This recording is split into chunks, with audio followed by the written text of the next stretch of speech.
Good morning all students. जैसे अपने चर्चा की थी न्याय जस्टिस जो पॉलिटिकल साइंस का 12th का पहला पार्ट है, जिसमें अपने परंपरागत न्याय संबंधी धारणा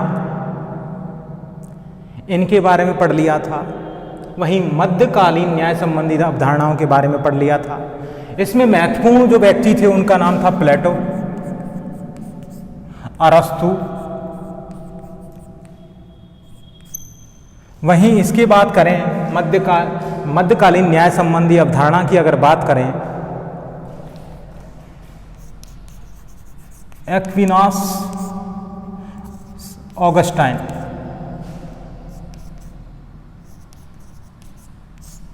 ये दो व्यक्ति थे, इनकी अपन ने चर्चा की थी। वहीं आधुनिक न्याय संबंधी धारणा की अगर बात करें, जिन विचारकों का नाम आता है जेरेमी बेंथम,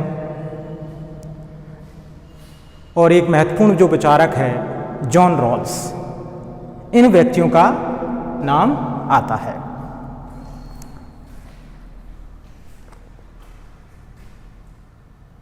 डेविड ह्यूम, ये भी एक राजनीतिक विचारक हैं, के अनुसार सार्वजनिक उपयोगिता को न्याय का एकमात्र स्रोत होना चाहिए। यानी न्याय के लिए सार्वजनिक उपयोगिता यानी सभी को उसकी उपयोगिता का लाभ मिलना चाहिए। वहीं जेरेमी बेंथम जो एक विचारक हैं, वो भी कहते हैं कि न्याय में उपयोगितावाद का समर्थन करते हुए ये कहते हैं, इसमें जेरेमी बेंथम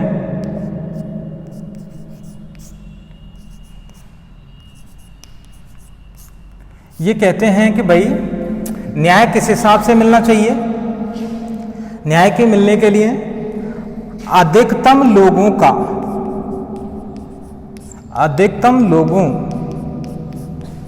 को अधिकतम सुख,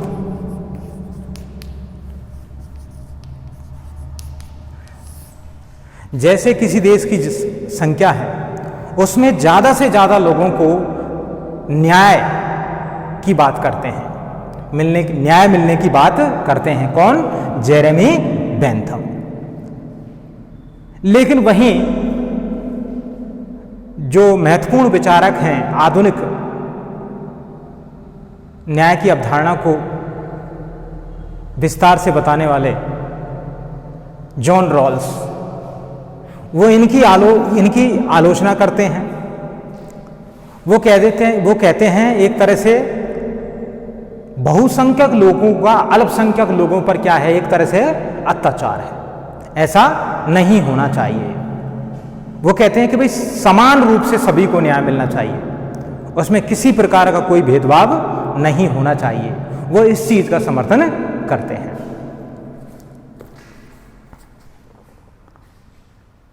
जेरेमी बेंथम ने न्याय को उपयोगितावाद का समर्थन, ये इनको उपयोगितावादी विचारक भी कहते हैं। किसको? जेरेमी बेंथम का समर्थन करते हुए अधिकतम लोगों के अधिकतम सुख के सिद्धांत को इनको द्वारा मान्यता दी गई।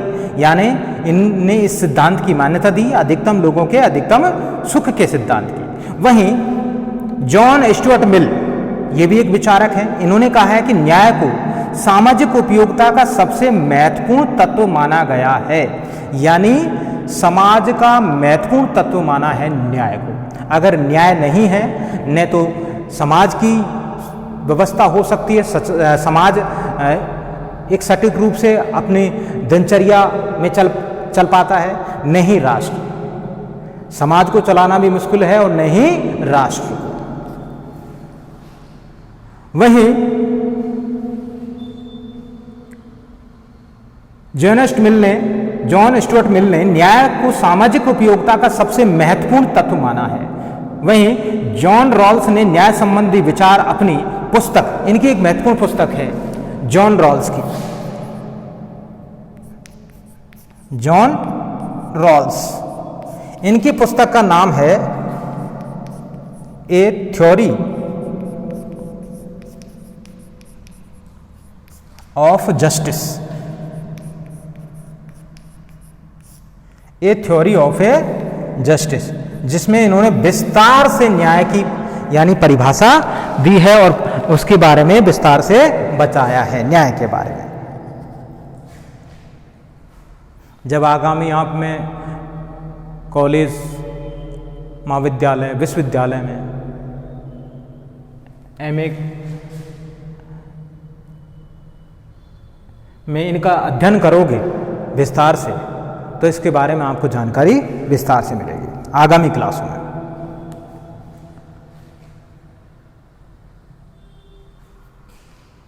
वहीं इनकी पुस्तक ये थ्योरी ऑफ ए जस्टिस में आधुनिक परिप्रेक्ष्य में सामाजिक न्याय का विश्लेषण इसके द्वारा किया गया। क्या आधुनिक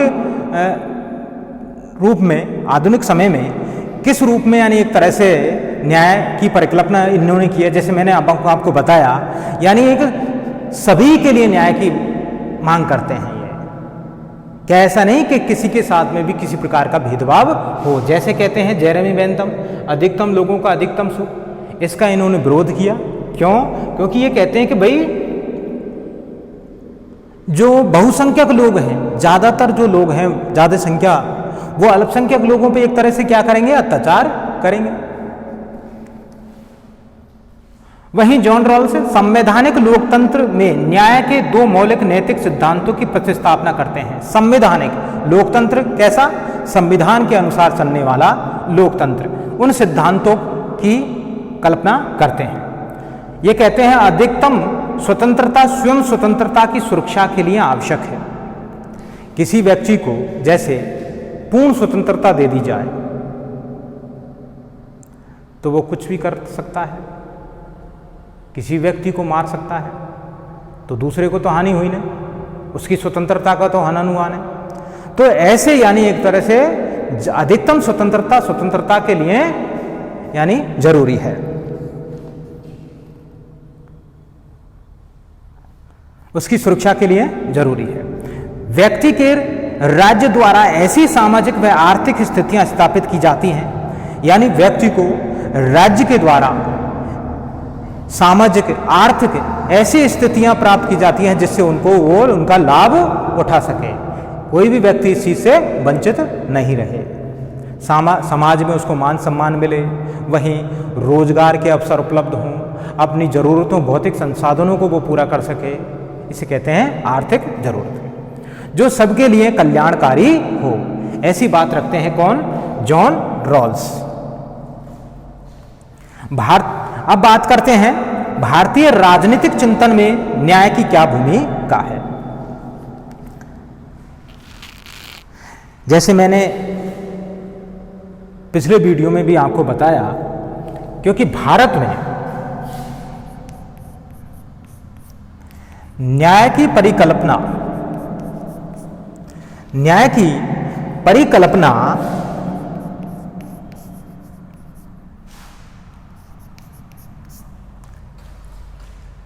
धर्म में देखी जाती है। किसमें देखी जाती है? धर्म में देखी जाती है। यानी सद्गुण चरित्र पूर्ण व्यक्ति जो धार्मिक है, ऐसे तो उसमें न्याय की यानी एक तरह से परिकल्पना देख सकते हैं। यहाँ पर भारतीय राजनीतिक चिंतन में न्याय को विशेष स्थान यानी महत्व दिया गया है। जैसे धार्मिक ग्रंथों की बात करें, वेद पुराणों की बात करें, तो न्याय को बहुत महत्व दिया गया है। इस चिंतन में धर्म का प्रयोग न्याय के सदृश ही हुआ है। यानी मैंने जैसे कहा, न्याय का सदृश्य कौन है? धर्म। तो न्याय को धर्म के सदृश देखा गया है। वहीं कुछ न्याय के जो भारतीय इतिहास में अगर बात करें तो मनु, कौटिल्य, इन व्यक्तियों का नाम आता है। शुक्र आदि विचारकों ने न्याय को राज्य का प्राण माना है। अगर जिस राज्य में न्याय नहीं है, अगर जिस राज्य में न्याय नहीं है, तो उस राज्य का कोई अस्तित्व नहीं रह जाता है। वहाँ किसी प्रकार की सुख शांति वगैरह नहीं हो सकती है।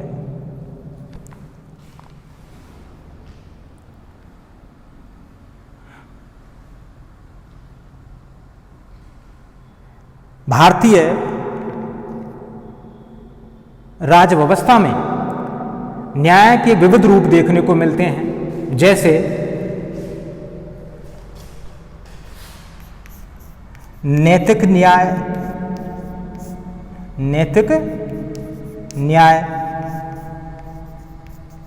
कानूनी न्याय, राजनीतिक न्याय,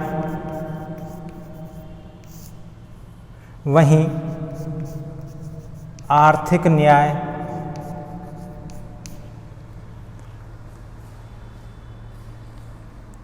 सामाजिक न्याय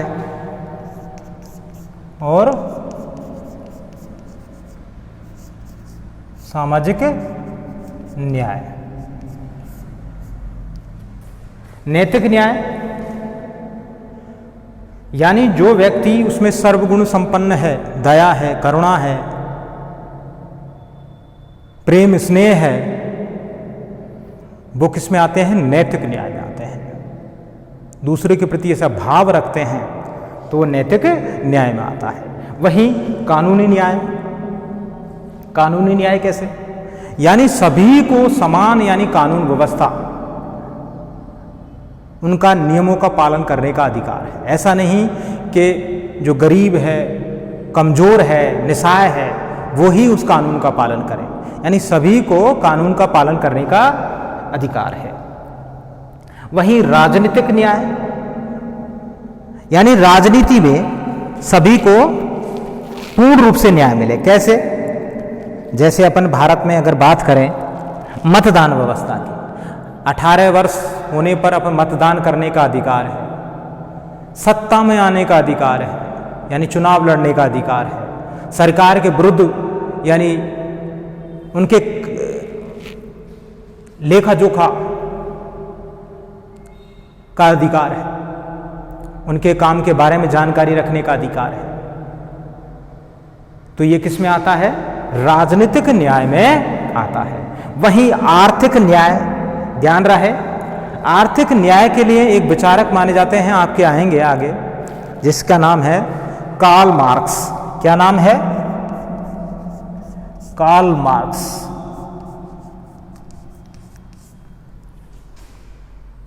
ये कहते हैं कि जितनी भी धन संपदा है विश्व में, उसको बराबर सबको बांट दो। लेकिन ये संभव नहीं है। क्यों संभव नहीं है? क्योंकि